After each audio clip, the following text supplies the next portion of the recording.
우리 지난 시간 8장에는 성령님에 대한 얘기를 나눴고 오늘 9장은 하나님의 주권에 대한 이야기를 나누게 되는데 오늘 9장 13절부터 18절에 있는 말씀 우리 다 함께 일어나서 하나님 말씀 저하고 한 절씩 교독하도록 하겠습니다. 이것은 성경에 기록한 바 내가 야곱을 사랑하고 에서를 미워하겠다 한 것과 같습니다. 그러면 우리가 무엇이라고 말을 해야 하겠습니까? 하나님이 불공평하시라는 분이는 말입니까? 그럴 수 없습니다. 하나님께서 모세에게 말씀하시기를 내가 긍휼히 여길 사람을 긍휼히 여기고 불쌍히 여길 사람을 불쌍히 여기겠다 하셨습니다. 그러므로 그것은 사람의 의지나 노력에 달려 있는 것이 아니라 하나님의 자비에 달려 있습니다. 그래서 성경에 바로를 두고 말씀하시기를 내가 이 일을 하려고 너를 세웠다. 곧 너로 말미암아 내 능력을 나타내고 내 이름을 온 땅에 전파하게 하려는 것이다 하셨습니다. 그러므로 하나님께서는 긍휼을 여기시고자 하는 사람을 긍휼히 여기시고 완악하게 하시고자 하는 사람을 완악하게 하십니다. 아멘. 이것은 하나님의 말씀입니다. 하나님께 감사드립니다. 자, 우리 주변에 있는 분과 반갑게 환하게 인사하겠습니다. 아유, 잘 오셨습니다. 반갑습니다. 하늘 복 많이 받으세요. 하나님의 미라클이 됩시다.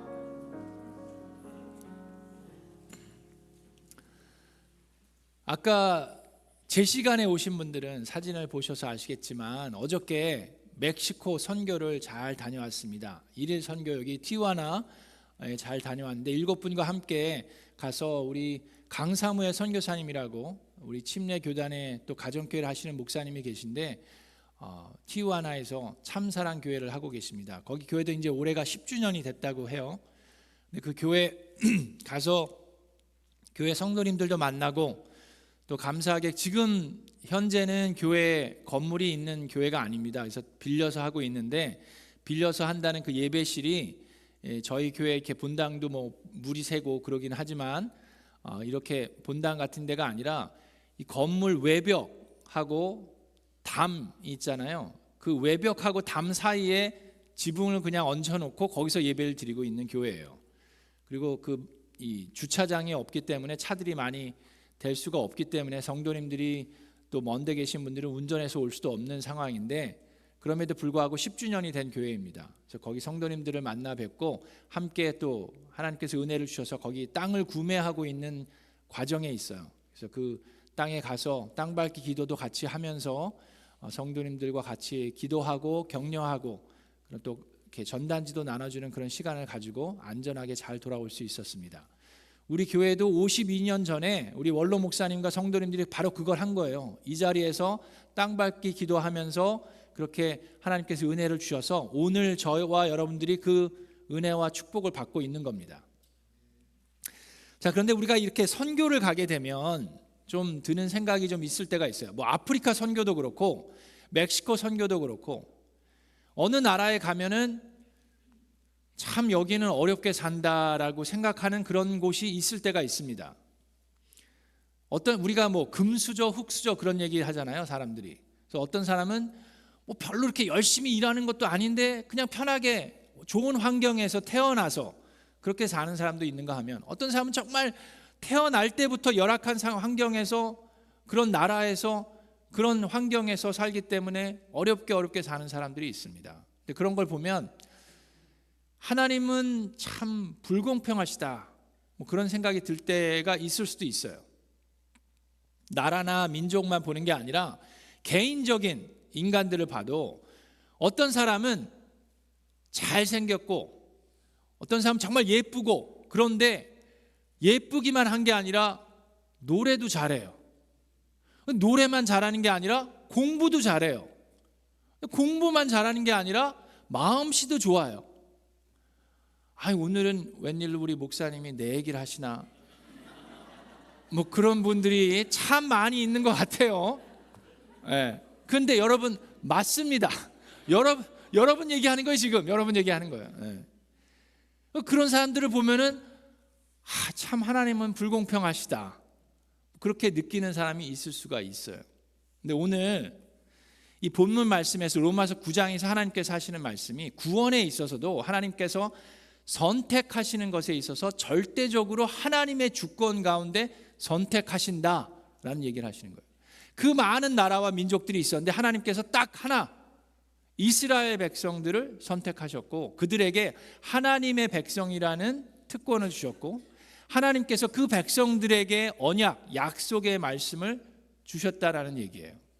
그런데 그 언약과 약속과 축복도 이스라엘 백성들이라 그러면 다 이스라엘 백성이 아니라 그 가운데서도 한 그룹에게 이삭에게 태어난 사람에게만 자손이라고 부르겠다라고 하나님께서 얘기를 하시는 거예요. 9장 7절에 보면 아브라함의 자손이라고 해서 다 하나님의 자녀가 아니라 그의 아브라함의 자녀가 아니라 이삭에게서 태어난 사람만 너희 자손이라고 부르겠다.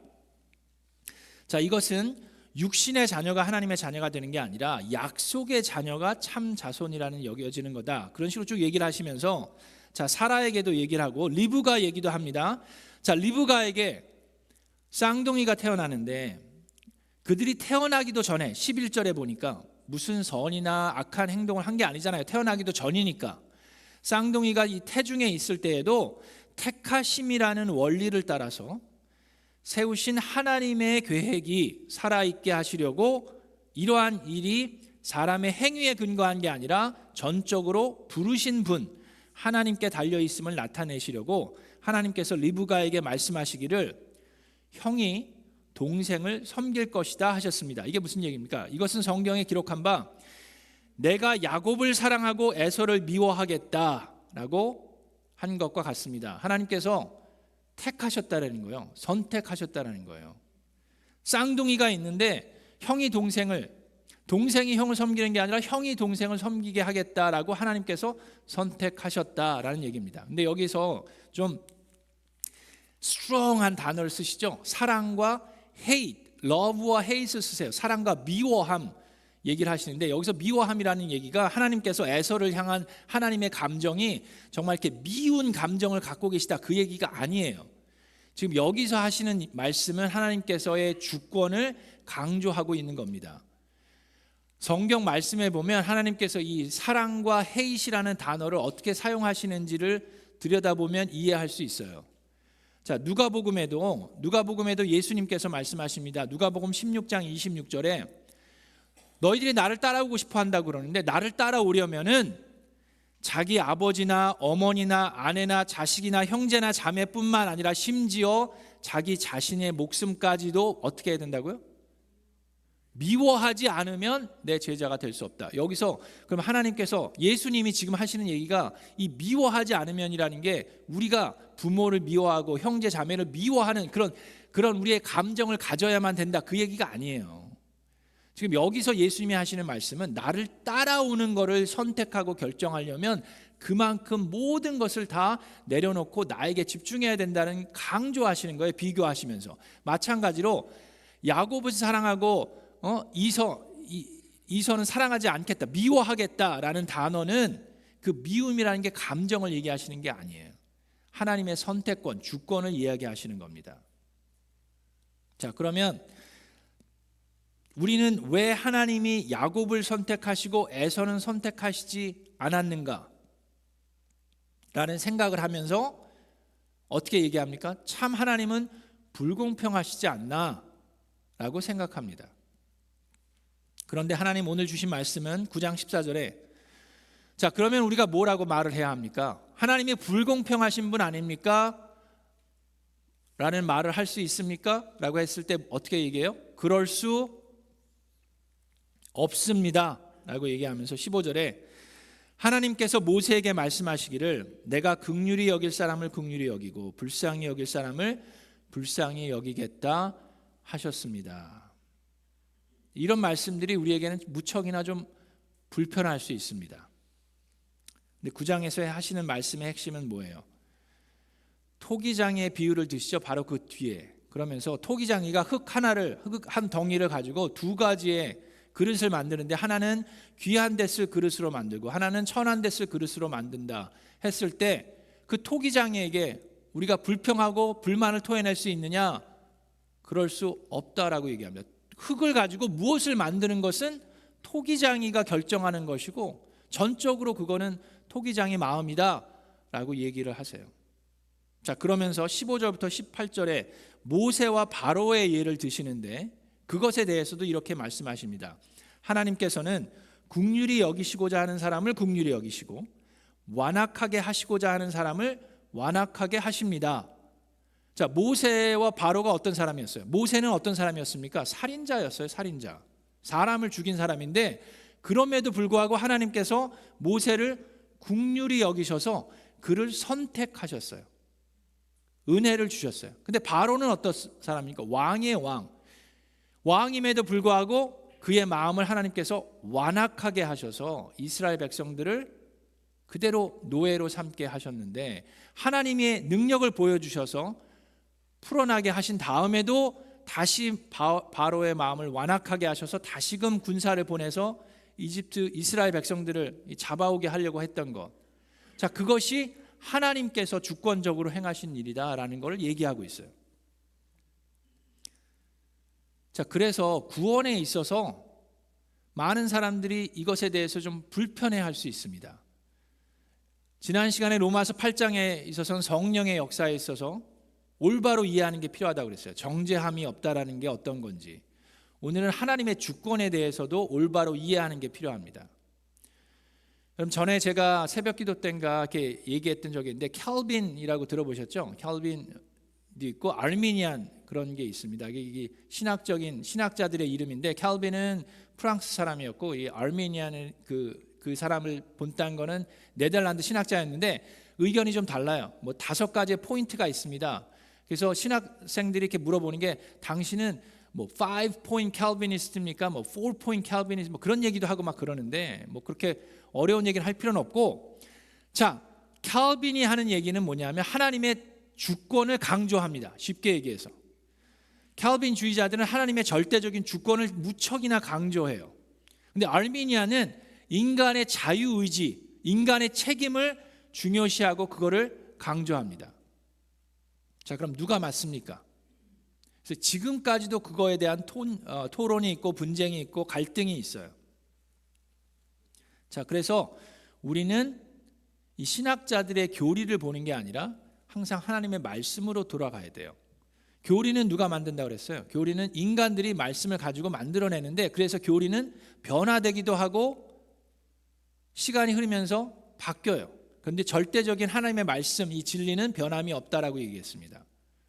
구원에 있어서 하나님의 절대적인 주권으로 일하십니까? 인간의 결정이 필요합니까? 자, 말씀을 보면 어떻게 되나 한번 볼게요. 신명기 30장 19절에는 이런 말씀이 있어요. 당신들과 당신들의 자손이 살려거든 생명을 어떻게 하라고요? 택하십시오. 자, 이거는 하나님의 절대적인 주권입니까? 인간의 자유의지와 결정의 선택이고 책임입니까? 생명을 어떻게 하라고요? 택하십시오. 이건 누가 하는 거예요? 누가 택하는 거예요? 내가 택하는 거예요. 그러니까 이거는 뭐예요? 인간의 책임과 자유의지에 대해서 얘기하는 말씀이에요. 그렇지 않습니까?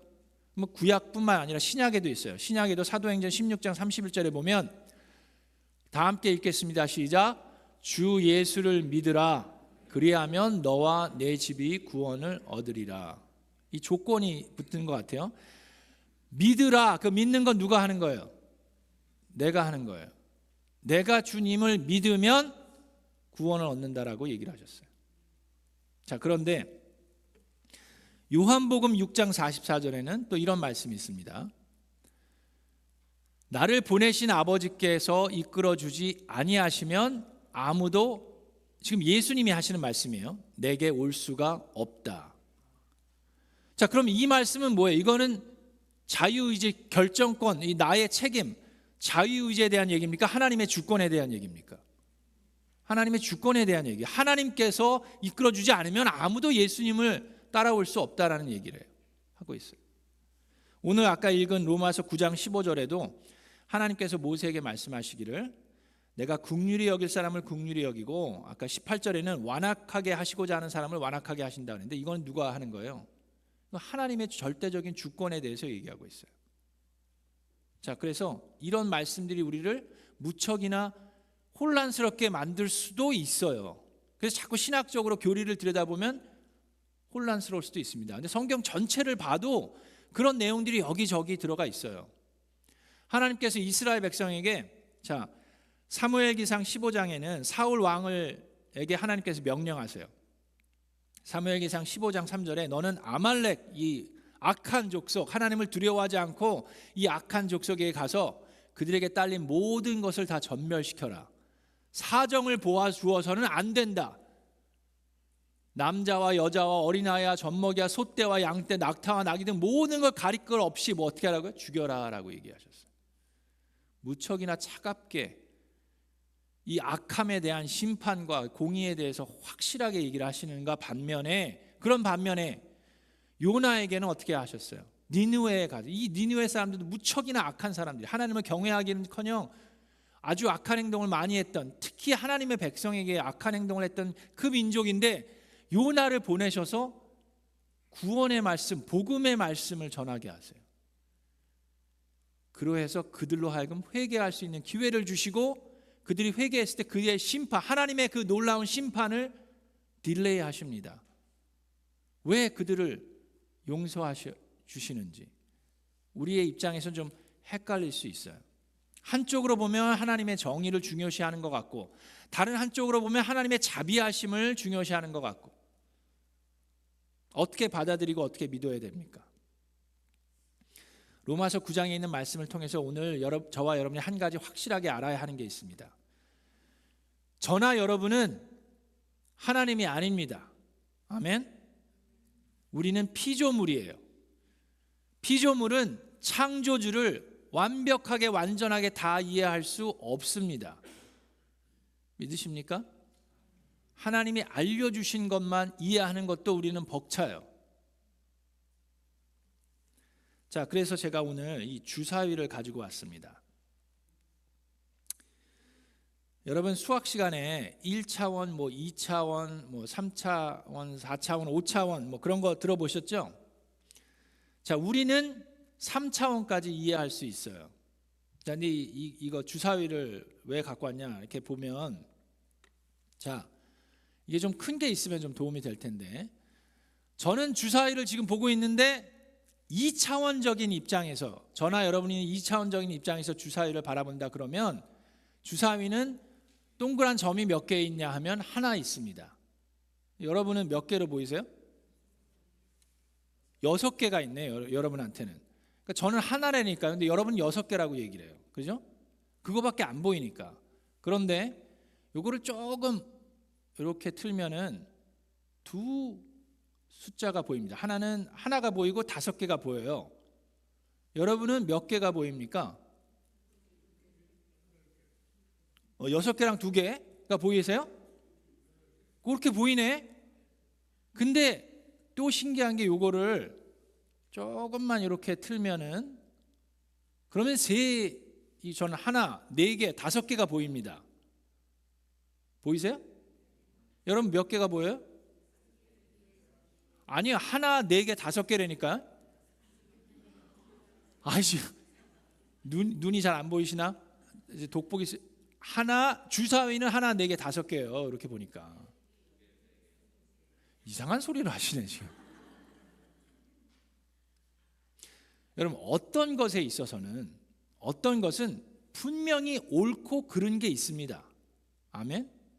어떤 것은 분명히 진리고 거짓인 게 있어요. 그런데 어떤 거는 이것도 괜찮고 저것도 괜찮은 게 있습니다. 믿으십니까? 그걸 어렵게 생각하면 어려운데요, 쉽게 생각하면 아주 쉽습니다.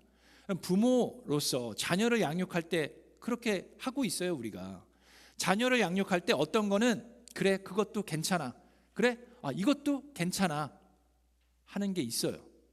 네가 캔디를 먹고 싶은지 초콜릿을 먹고 싶은지, 그래, 오늘은 초콜릿 먹어도 돼, 오늘은 캔디 먹어도 돼.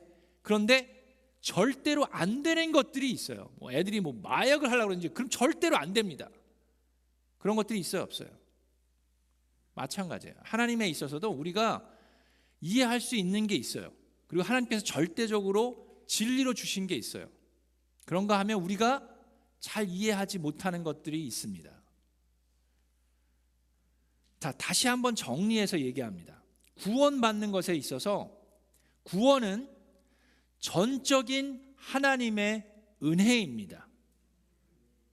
아멘.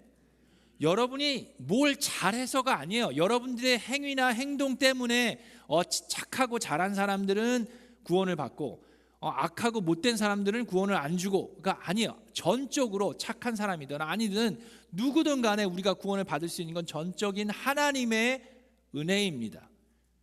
그거를 다른 말로 얘기하면 하나님의 선택이라고 표현할 수도 있어요. 하나님의 주권이에요. 그런데 그러면 구원을 받지 못한 사람들은 우리의 생각에 그러면 그거는 하나님이 선택하지 않으셨기 때문이다 라고 생각하면 안 돼요. 그게 아니라 인간의 거부예요. 인간이 거절한 겁니다. 복음을 거절한 거. 복음을 들어보지도 않았는데 어떻게 거절합니까? 라고 생각할 수 있어요. 그런데 우리는 아담으로부터 우리는 복음에 대해서 하나님에 대해서 범죄한 겁니다. 그것이 인간이 자유의지에 대한 가르침이에요. 여러분 다시 한번 얘기합니다. 이게 중요해요. 어떻게 사람이 구원을 받습니까? 하나님의 은혜예요. 그들의 행위를 보고서가 아니라 전적인 하나님의 은혜로 우리를 선택해 주셨기 때문에 우리가 구원을 받는 겁니다. 하나님의 주권이에요. 근데 어떻게 그러면 사람은 어떤 사람들은 구원을 받지 어떻게 사람이 구원을 받지 못합니까? 그것은 인간이 하나님을 거절했기 때문이에요. 그들의 교만과 오만이 죄이기 때문입니다. 이 귀한 진리를 여러분 잘못 이해하면 엉뚱한 길로 갈 수 있어요. 하나님의 주권을 너무 강조하다 보면 어떤 결과가 초래됩니까? 전도나 선교가 전혀 필요 없다라고 생각할 수 있어요. 그래서 우리가 이 말씀을 보면서 하나님의 주권에 대해서 이해하면서 우리가 하지 말아야 되는 게 있습니다. 그게 구원을 받는지 안 받는지 하나님이 정하신다고 그랬으니까 이건 내가 뭘 하느냐, 내가 멕시코를 왜 가? 내가 내 돈 들여서 아프리카를 왜 갑니까? 내가 일본까지 가서 무슨 복음을 전해? 그건 다 하나님이 정하시고 하나님께서 알아서 하실 거예요. 나하고는 상관이 없어. 그러면 안 되는 거예요. 마찬가지로 또 반대로 가서 자유의지, 책임만을 강조하다 보니까 어떻게 돼요?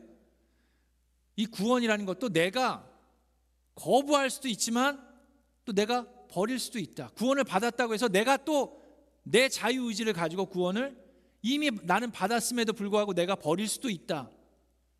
또는 나의 행위와 나의 노력이니까 저 사람은 아무런 노력을 하지 않기 때문에 저런 거야 하며 정죄할 수도 있어요. 그러면 됩니까? 안 됩니까?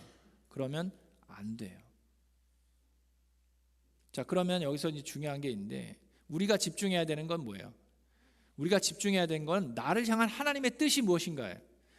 우리가 하나님을 이해하는 데는 한계가 있지만 우리에게 알려주신 하나님의 뜻은 무엇입니까? 왜 우리가 자꾸 하나님한테 불공평합니까? 왜 하나님은 그런 얘기를 왜 하는지 아세요? 우리가 생각하는 우리의 논리로는 모든 것이 다 똑같아야 된다라고 생각하는 것들이 있기 때문에 그래요. 근데 여러분 하나님의 뜻은 우리로 하여금 똑같이 되는 게 아니라 하나가 되는 거라고 얘기했어요. 기억나십니까? 자, 예수님께서 뭐라고 얘기하셨는지 볼게요. 요한복음 17장 21절에 보면 아버지께서 내 안에 계시고 내가 아버지 안에 있는 것과 같이 그들도 뭐가 돼요? 하나가 되어서 우리 안에 있게 하여 주십시오라고 예수님이 지금 하나님께 기도하고 있는 거예요. 그래서 아버지께서 나를 보내셨다는 것을 세상이 믿게 하여 주십시오. 나는 아버지께서 내게 주신 영광을 그들에게 주었습니다. 그것은 우리가 하나인 것 같이 성부, 성자, 성령이 하나인 것과 같이 이 인간들도 하나가 되게 하려는 것입니다. 내가 그들 안에 있고 아버지께서 내 안에 계신 것은 그들이 완전히 하나가 되게 하려는 것입니다. 그것은 또 아버지께서 나를 보내셨다는 것과 아버지께서 나를 사랑하신 것과 같이 그들도 사랑하셨다는 것을 세상이 알게 하려는 것입니다. 여러분, 하나님의 뜻이 무엇이라고 생각하십니까? 하나님의 뜻은 하나님이 선택한 사람만 구원받는 게 아니에요. 디모데전서 2장 4절에 하나님께서 분명히 말씀하십니다. 하나님께서는 모든 사람이 다 구원을 얻고 진리를 알게 되기를 원하십니다. 아멘. 자, 그런데 하나님의 방법은 우리 모두가 다 똑같이 되는 게 아니에요. 우리가 생각하는 똑같이 된다는 건 뭡니까?